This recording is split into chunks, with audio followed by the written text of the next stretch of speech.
न्यूजच्या माध्यमातून आपण गेल्या 10 दिवसापासून ज्या उद्योग इंडस्ट्री इथनं चाकणवरनं काही खंडाळा, त्याचप्रमाणे गुजरात, आंध्र प्रदेश, धारवाड या ठिकाणी चाललेल्या आहेत, तर त्या का चाललेल्या आहेत याचा आढावा घेण्यासाठी आणि याची माहिती घेण्यासाठी रोहित दादा आज या ठिकाणी चाकणमधील सर्व उद्योजकांसाठी संवाद साधण्यासाठी या ठिकाणी उपस्थित झालेले आहेत. पत्रकार बांधव जर या ठिकाणी असतील तर त्यांनी समोरून बसावं.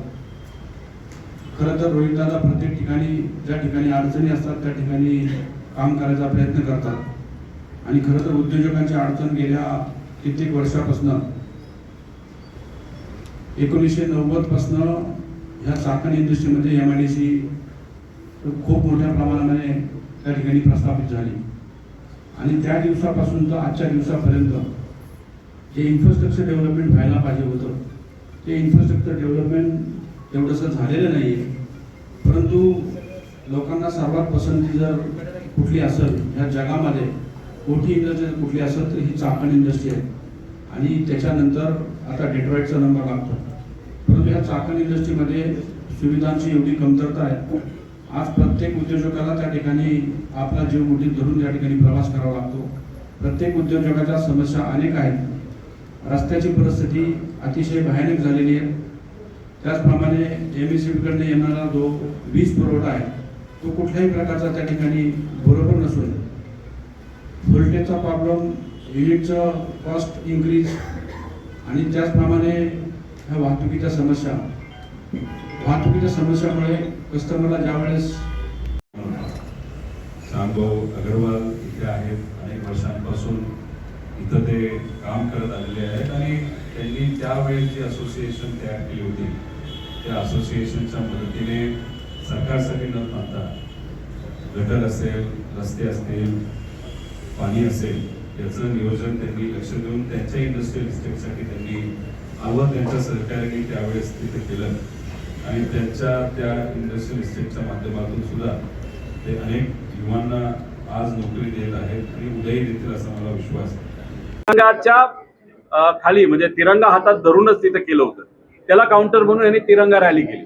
ह्यात पुणे महानगरपालिकेमध्ये एक तिरंगाचा झेंडा 70 रुपयाला घेतला आणि पिंपरी चिंचवडमध्ये तोच झेंडा 48 रुपयाला घेतला. म्हणजे तिरंगा रॅली काढतायत खरं, पण याच्यामध्ये सुद्धा दुर्दैवाने त्या ठिकाणी तिरंगाच्या नावावर भ्रष्टाचार करतात. म्हणजे हे सरकारचा कहर झाला.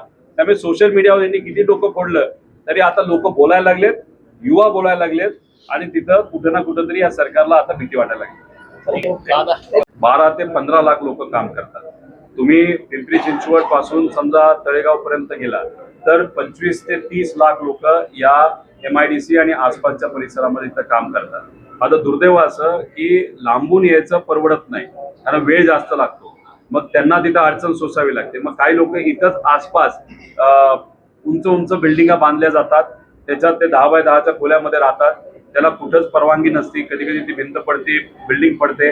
त्यामुळे ह्या सगळ्या अनुषंगाने या कामगारांकडे पण लक्ष देण्याची जरूरत आहे. आणि मी तुम्हाला सांगतो, चाकणमध्ये असणारे काही व्यावसायिकांनी धाडस दाखवलं, ते बोलले म्हणून एवढी चर्चा झाली. पण आज परिस्थिती MIDCच्या बाबतीत बघितली तर सगळीकडेच अतिशय हलाखीची आहे. तुम्ही हिंजवडीला जावा, तिथं ब्लू रिज नावाची एक सोसायटी आहे. 28,000 लोक राहतात, त्यांना प्यायला पाणी नाही. आज ते सगळे कुठं काम करतात तर IT सेक्टरमध्ये काम करतात, 1 किलोमीटरवर काम करतात. त्यामुळे या सगळ्या ज्या बहुतेक अडचणी आहेत त्या फक्त चाकणमध्ये आहेत असं नाही, अनेक ठिकाणी या अडचणी आहेत आणि तिथे असणाऱ्या कामगारांना आणि एम्प्लॉईजला त्या अडचणी सोसाव्या लागतात. लोकांना अडचणी आहेत का, व्यावसायिकांना अडचणी आहेत का, त्या कशा सोडवायच्या याच्यात कुठेही त्या ठिकाणी तिथं रस नाही असं कुठेतरी जाणवतं. यायचं असेल तर रविवारी कशाला येतात, जेव्हा इथं पुरी इंडस्ट्री चालू असते, जेव्हा ट्रॅफिक सगळ्यात जास्त असतं आणि ते सुद्धा संध्याकाळच्या वेळेस त्यांनी तिथं आलं पाहिजे आणि ट्रॅफिक काय असतं याचा अनुभव त्या ठिकाणी घेतला पाहिजे. उद्योग मंत्री आहात, तुमचं काम आहे त्या कंपनीला सुविधा देणं. आणि उद्योग मंत्र्यांना विचारलं तर ते म्हणतात MIDC मध्ये वेगळ्या कंपन्या MIDCच्या बाहेर आहे. तुम्ही उद्योग मंत्री आहात, राज्याचे आहात, इंडस्ट्रियल मंत्री आहात. त्यामुळे या राज्यामध्ये असणारे जे काही छोटे मोठे व्यावसायिक MIDC मधले असतील, MIDCच्या बाहेरचे असतील, या सगळ्यांना सेवा देण्याची जबाबदारी ही तुमची आहे. त्यामुळे परवा येत आहेत, त्यांनी त्या दिवशी न येता वर्किंग डेला यावं सगळ्या व्यावसायिकांना विश्वासात घेऊन MIDC आणि नॉन MIDC आणि सगळ्यांच्या अडचणी सोडवाव्यात